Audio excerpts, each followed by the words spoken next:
भगवान शिव के मंदिर जा रहे हैं, एक लोटा जल चढ़ा रहे हैं, एक बेलपत्र चढ़ा रहे हैं, और बेलपत्र भी तुम नहीं लेकर गए हो। शिव जी पे चढ़ी हुई बेलपत्र उठाकर ही अगर हम शंकर भगवान को समर्पित कर रहे हैं तो ये निश्चित है उसका सुख हमको अवश्य प्राप्त हो,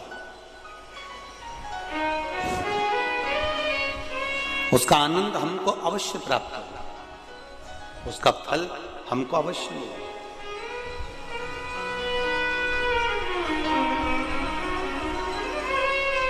केवल उसकी चौखट तक पहुंच जाना, उसके द्वार तक चले जाना। और फिर निवेदन है, शिव महापुराण की कथा आप लोग सुन रहे हैं। शिव प्रसाद शिव महापुराण की कथा का आज प्रथम दिन प्रारंभ हुआ है।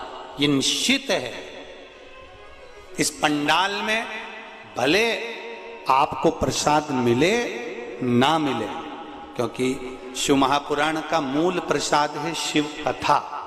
और आप लोगों से भी निवेदन है, ये जो कथा का प्रसाद मिलता है यही प्रसाद हमको जनमानस तक पहुंचाना है, और इसी प्रसाद से ही बाबा कृपा कर सकता है।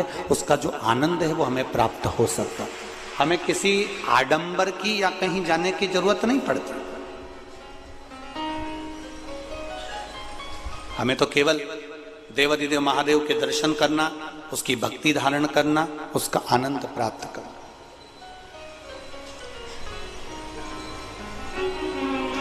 उसका भजन प्राप्त करना। शिव कथा कर रहे, आत्मदेव नाम का ब्राह्मण श्रीमद् भागवत में कहा संत के चरण पकड़ लेता है और संत से कहता है आप अगर कृपा करेंगे तो मेरे को अवश्य संतान की प्राप्ति होगी। आप करुणा करिए, आप कृपा करिए, आप दया करिए।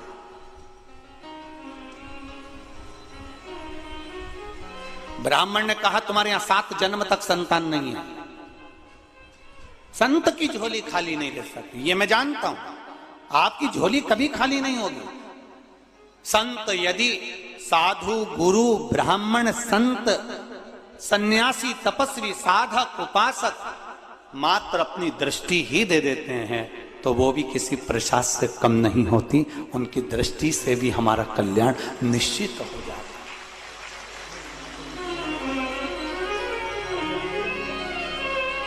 आप केवल अपनी दृष्टि ही दे देंगे तो कृपा होगी।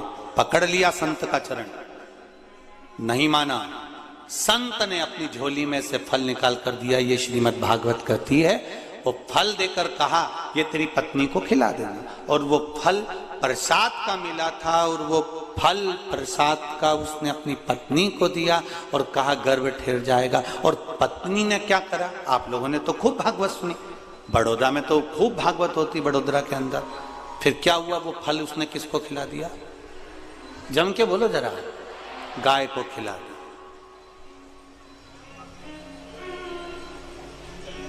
अब वो गाय से जो संतान हुई वो गोकर्ण हुई, और इसको संतान नहीं हुई तो इसने अपनी सहेली से संतान को ले लिया। उसका नाम धुंधकारी हो गया। एक जरा सा प्रसाद का अपमान हुआ था, और वो प्रसाद का अपमान इतना हुआ कि धुंधली को कुएं में कूद कर अपने प्राणों को त्यागना पड़ा। एक बात आप लोगों से थोड़ा सा कहना चाहेंगे, थोड़ा अगर आप लोगों को अच्छी लगे जिंदगी में तो उतारिएगा जरूर। हमारे यहाँ शिव महापुराण में लिखा है शंकर भगवान का जो प्रसाद होता है, चलो शिव पुराण का नहीं मानो तो स्कंद पुराण का मान लो। 16 सोमवार संकट सोमवार आप में से किसी ने करें? 16 सोमवार कोई करे यहाँ पर? संकट कोई व्रत करता है, 16 सोमवार के व्रत करता है तो उसमें जो प्रसाद बनता है चूरमे का, और जब उद्यापन होता है, उद्यापन में जो प्रसाद बनता है उस प्रसाद को उसी दिन समाप्त करना पड़ता है।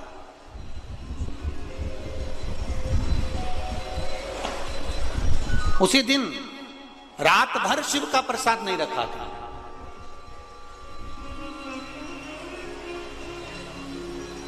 ये अब तो बहुत ज्यादा संख्या में भीड़ होने लगी, इसलिए बेलपत्री व्यासपीठ से देना बांटना बंद कर दिया। नहीं तो पहले सा शिव महापुराण के अनुसार 6 दिन तक व्यासपीठ पर शिव पोथी पर जो बेलपत्र चढ़ती है वो बेलपत्र औषधि का कार्य करती है। 7वें दिन जो बेलपत्र चढ़ती है वो कुबेर भंडार का कार्य करती है। ये शिव महापुराण में आपने कई बार सुना हो। 6 दिन तक बेलपत्र जो बाबा को समर्पित कर कर, पोथी की बेलपत्र पहले हम लोग दे दिया करते थे। किसी का कमर या बहुत ज्यादा कोई डिप्रेशन में रहता था या कोई का शरीर में बहुत कहीं डायलिसिस चल रहा है या कैंसर चल रहा है तो यहाँ की बेलपत्र दे देते। अब इतना भीड़ होने लगा तो बेलपत्र आपको नहीं दे पाते। पर शिव महापुराण की कथा करे, शंकर भगवान का चरित्र कह रहा है, शिव स्मरण कर रहा है।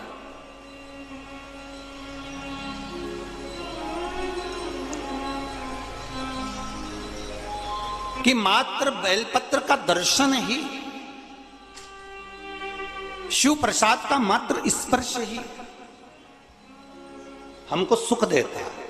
और हम जब व्यासपीठ से बेलपत्र देते थे तो हम एक बात जरूर कहते थे कि इस बेलपत्री को रात भर नहीं रखना, आप रात से पहले उसको प्रसाद के रूप में जो लेकर गया है वो चबा चबा कर उसको खा ले। ये हमने पहले की कथाओं में आपने सुना होगा। किस किसने सुना है? सुना है सबने?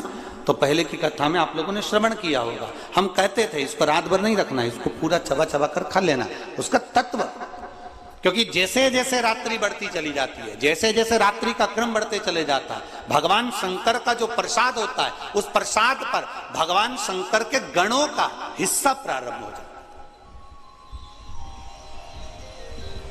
भगवान शिव के गणों का हिस्सा प्रारंभ हो जाता है।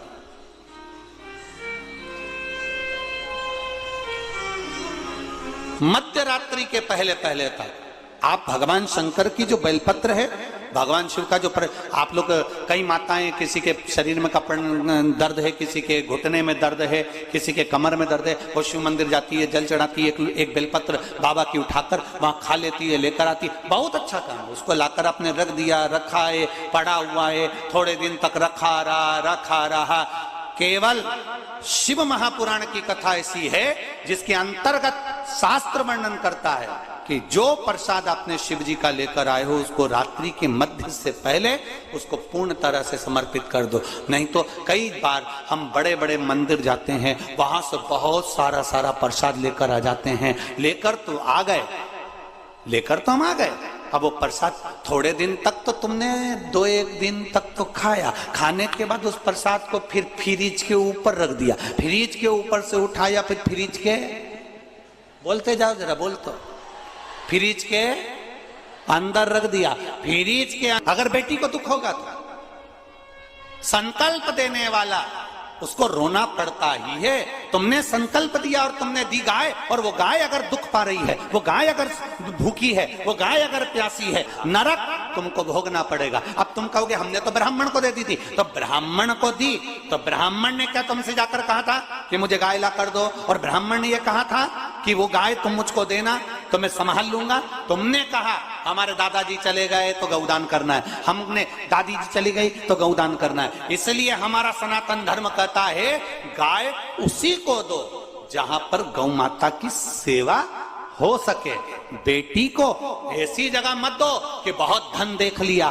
बेटी को देने से पहले ये देखो कि जिस जमाई के साथ बेटी को दे रहे हो, जिस लड़के के साथ बेटी को ब्याह रहे हो, वो बेटी को सुखी रखेगा कि नहीं रखेगा। मालूम पड़े पेट्रोल पंप देख लिया, ने गाड़ी ने बंगला देख लिया, और रोज बेटी आंख से आंसू ढाल ढाल के रोए अपने पापा से के पापा कहाँ दे दी? धन की अपने यहाँ कमी थी क्या बाबूल? अगर देखना था तो लड़का तो अच्छा देखना था। मदिरा का नशा करता है, व्यसन करता है, गालियां देता है, अपशब्द कहता है, तो ऐसा धन किस काम का? वो संपदा किस काम की?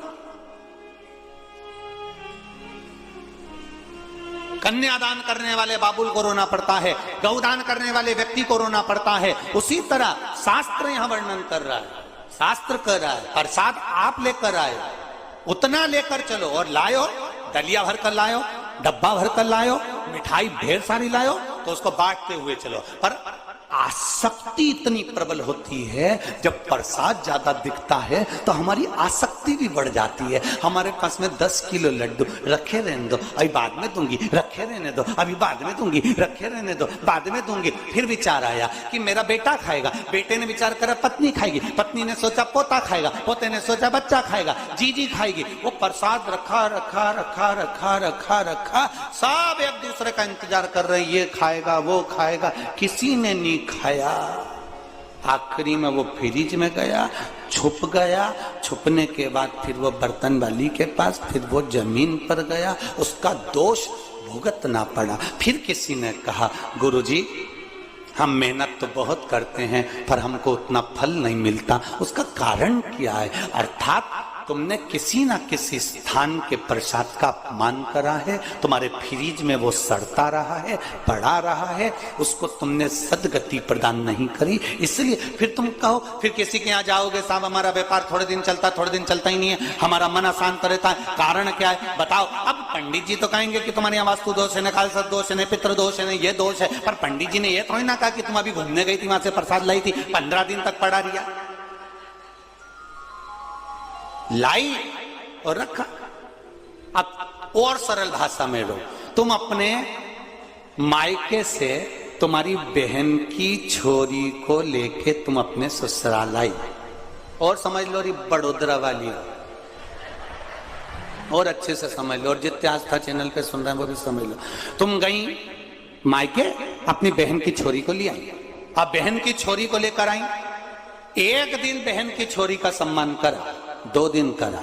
अब वो बहन की छोरी को थोड़ी पढ़ाई करना थी तो उसने मासी मैं यहीं रह जाऊं, मासी ने कहा अब उस बहन की छोरी का सम्मान तुम्हारा ना पति करे, ना तुम्हारे छोरा छोरी करे, ना तुम्हारी सास करे। ईमानदारी से बोलो, वो बहन की छोरी यहाँ रहेगी क्या?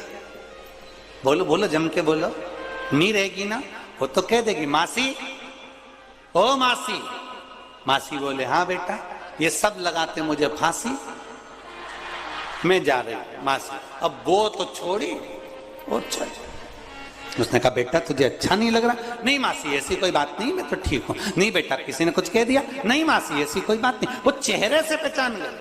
उसी तरह जब तुम इतने लाड़ प्यार से अपनी बहन की छोरी को लेकर आए, उसका आदर नहीं हुआ तो बहन की छोरी नहीं टिकती है। और दूसरी बार वो बहन की छोरी से तुमने कहा चल मेरे घर, अब आएगी? अरे बोलो तरी, उधर टेंट वाले बोलो जरा, आएगी? नहीं आएगी। क्यों? एक बार गई थी और उसने सम्मान नहीं करा, क्या करना? और वो 4 जगह कह देगी चले मत जाना मासी के यहाँ।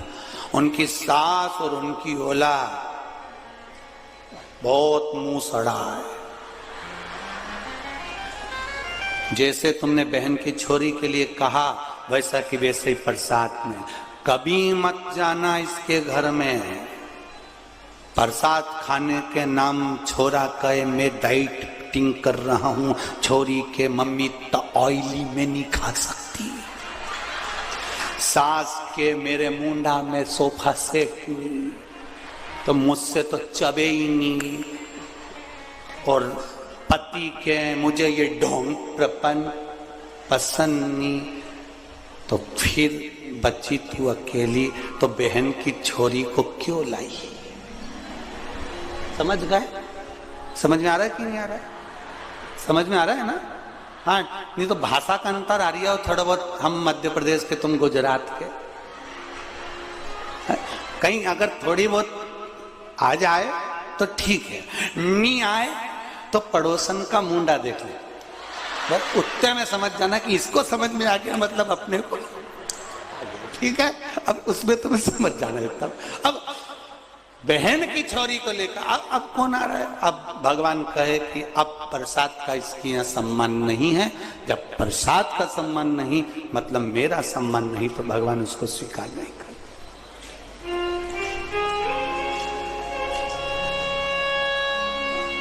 एक प्रसाद के 2 टुकड़े हो गए थे, एक प्रसाद के 2 टुकड़े हो गए थे, 2 टुकड़े।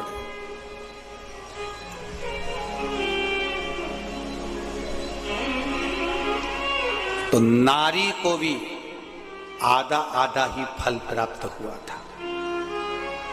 जरासंध की मां, सुनिए कथा। राजा जरासंध की माता के पास में, राजा जरासंध के पिताजी तप कर रहे हैं, देवता प्रसन्न हो गए, फल दे दिया, पर 24 घंटे के अंदर रात्रि होने से पहले यह फल खाना चाहिए। राजा जरासंध के पिता की 2 पत्नियां थी। फल भेजा, पक्षी को बुलाया, पक्षी जल्दी आ, ये फल ले जा, मेरी पत्नी को दे दे, रात होने से पहले खिलाना, ये फल ले जा, ये शिव का प्रसाद है, ले जा। फल पहुंचा पत्नी के पास में। पत्नी ने विचार करा, हम राजा की 2 पत्नियां, फल एक है, क्या करना चाहिए? काट कर खा लेना चाहिए। दोनों ने आधा काट कर खा लिया। राजा को लगा कि मेरे यहां संतान नहीं थी, भगवान ने कृपा कर दी, मेरी दोनों रानियां गर्भवती हो गई।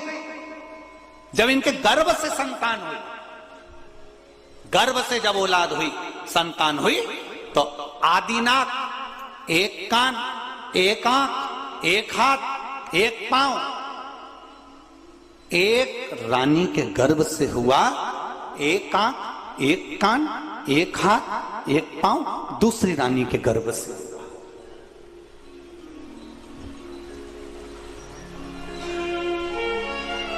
राजा के पास सूचना गई, महाराज रानियों को संतान तो ही है,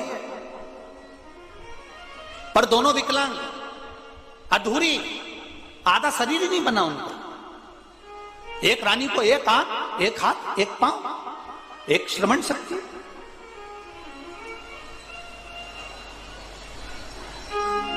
श्री राम जी महाराज हमारे बीच में पधारे। एक बार दंडवत प्रणाम करते हुए जोरदार ताली बजाकर स्वागत करें। श्री राम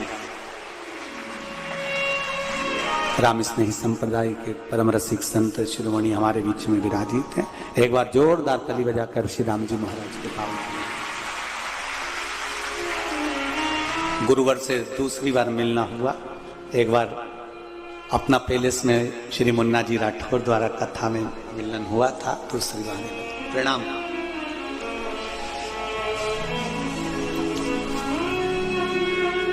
आधा शरीर, आधा नेत्र, एक श्रवण, एक हस्त, एक पांव, एक रानी का होता है। एक नेत्र, एक श्रवण, एक नासिका का छिद्र, एक हाथ, एक पांव, एक रानी का होता है। विचार किया महाराज, रानी को संतान तो हुई है पर अधूरी हुई है। अधूरी संतान, हां,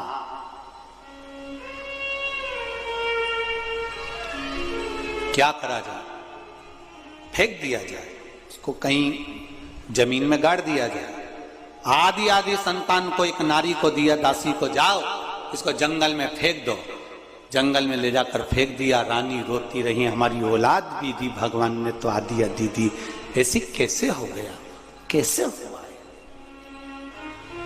रो रही, आंखों से अश्रु बह रहा है रानियों के। राजा ने पूछ लिया अपने गुरु जी से, गुरुवर बताइए, मेरे घर में संतान होना थी, जब भगवान ने फल दिया था, प्रसाद दिया था, वो प्रसाद के कारण भगवान बोले थे कि तेरे घर में संतान हो जाएगी, तो फिर संतान आदि आदि क्यों हुई? भगवान देव अधिदेव महादेव ने कह दिया, राजन तेरे यहां जो संतान हुई है, मेरे प्रसाद का हिस्सा आधा आधा कर दिया गया था, इसलिए संतान भी आधी आधी हुई। बच्चा पड़ा हुआ है, एक टुकड़ा इधर, एक टुकड़ा उधर पड़ा है। उसने देखा बच्चा रो रहा है पर आधा है, उसके होठ भी आधे कटे हुए हैं, आंख एक है, परंतु उसने उठाया। आगे जाकर देखा दूसरी जगह बच्चा रो रहा था, उसने उसको भी